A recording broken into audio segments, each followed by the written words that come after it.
আসিতেছে সেই দিন, যেই দিনের অপেক্ষায় সারা বিশ্বের মানুষ রয়েছে এতদিন। আপনি সচেতন হন, আপনার সন্তানকে সচেতন করুন। হ্যাঁ, আপনি ঠিকই ধরেছেন, আমি 14 ফেব্রুয়ারির কথা বলছি। এটি হচ্ছে বছরের সবচেয়ে ভয়ঙ্কর দিন, যেদিন আমাদের সমাজে নেমে আসে কালো রাখা ঘোর অন্ধকার। সেই দিন আমাদের আশেপাশে কি অপকর্ম হতে পারে, চলুন দেখে আসি পর্দায়।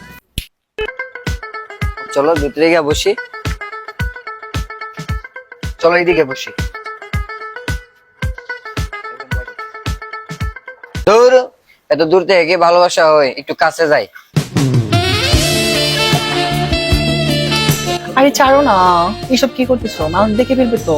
আরে সমস্যা নাই, আমরা বিপদ সংখ্যার বাড়ি আছি, কেউ দেখবো না, চিপায়ত্তি আছে। আরে এখানে না, এটা রেস্টুরেন্ট, আমরা রুমে যাই।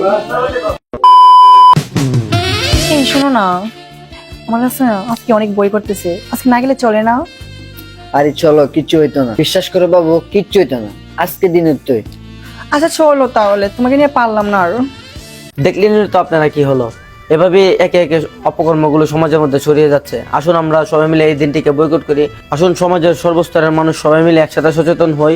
এই 14 ফেব্রুয়ারি দিনটিকে সবাই মিলে বয়কট করি। একটি দুর্ঘটনা সারা জীবনের কান্না, সবশেষে বাচ্চার দায়ভার কে নিবে?